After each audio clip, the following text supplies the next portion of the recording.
ইয়ামেনের এক বাদশার গল্প।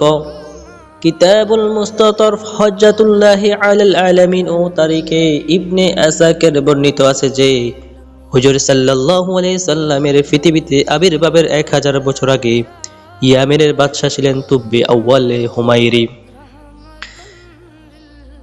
তিনি একবার স্বীয় রাজ্য পরিভ্রমণে বের হয়েছিলেন। তার সাথে ছিল হাজার আলেম ও হিকিম, 1,32,000 এবং 1,13,000 পদাতিক সিপাহী।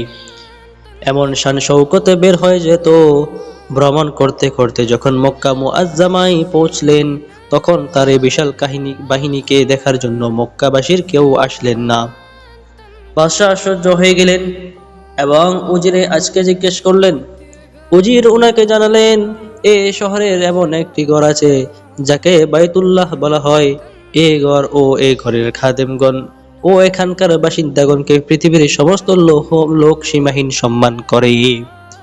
আপনার বাহিনী থেকে অনেক বেশি লোক নিকটবর্তী ও দূর দূরান্ত থেকে এই ঘর জিয়ারত করতে আসে এবং এখানকার বাসিন্দাগণের সাধ্যমতো খেদমত করে চলে যায়। তাই আপনার বাহিনীর প্রতি ওনাদের কোনো আকর্ষণ নেই। এটা শুনে বাদশার রাগ আসলো এবং কসম করে বললেন, আমি এ ঘরকে ধূলিসাৎ করব। এটা বলার সাথে সাথে বাদশার নাক, মুখ ও চোখ থেকে রক্ত ঝরতে লাগলো। এমন দুর্গন্ধময় ফুজ বের হতে লাগলো যে ওর পাশে বসার কোনো সাধ্য রইল না। এ রোগের নানা চিকিৎসা করা হলো, কিন্তু কোনো কাজ হলো না।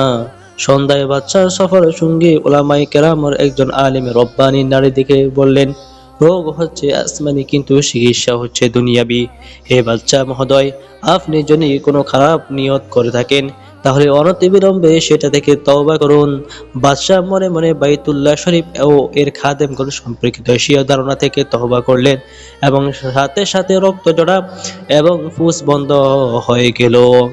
আরোগ্য ও খুশিতে বাদশা বাইতুল্লাহ শরীফে রেশমি ছড়ালেন এবং শহরের প্রত্যেক বাসিন্দাকে 7টি সোনার মুদ্রা ও 7 জোড়া রেশমি কাপড় নজরানা দিলেন। অতঃপর এখান থেকে মদিনা মুনাওয়ারা গেলেন। সফরের সঙ্গে উলামায়ে কেরামের মধ্যে যারা আসমানি কিতাবের সম্পর্কে বিজ্ঞ ছিলেন, তারা সেখানকার মাটি শুকে ও পাথর পরীক্ষা করে দেখলেন। তখন তারা সংকল্প করলেন, আমরা এখানে মৃত্যুবরণ করব এবং এই জায়গা ত্যাগ করে কোথাও যাব না। আমাদেরকেও কিসমত যদি ভালো হয় তাহলে কোনো এক সময় শেষ নবী তাশরিফ আনলেন, আমরাও সাক্ষাৎ করে সৌভাগ্য লাভ করব।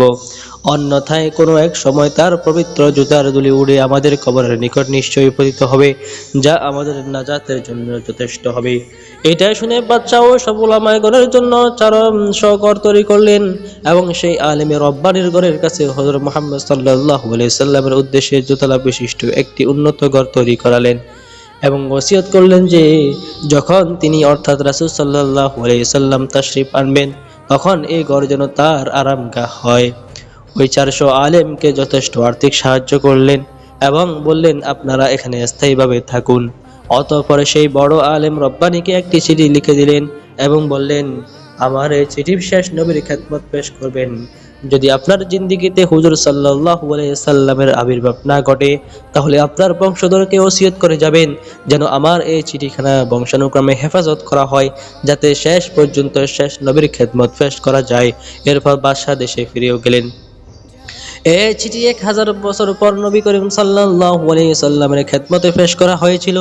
কিভাবে পেশ করা হয়েছিল এবং চিঠিতে কি লেখা ছিল তা শুনুন। হযরত সাল্লাল্লাহু আলাইহি ওয়াসাল্লাম সম্মানের বাস্তব নিদর্শন অবলোকন করুন। চিঠির বিষয়বস্তু ছিল, আদম বান্দা তুব্বে আউয়াল হুমায়রির পক্ষ থেকে শফিউল মুজনাবিন সাইয়্যিদুল মুরসালিন মুহাম্মদুর রাসূলুল্লাহ সাল্লাল্লাহু আলাইহি সাল্লামের প্রতি, হে আল্লাহর হাবিব, আমি আপনার উপর ঈমান আনতেছি এবং আপনার প্রতি যে কিতাব নাযিল হবে সেটার উপরও ঈমান আনতেছি।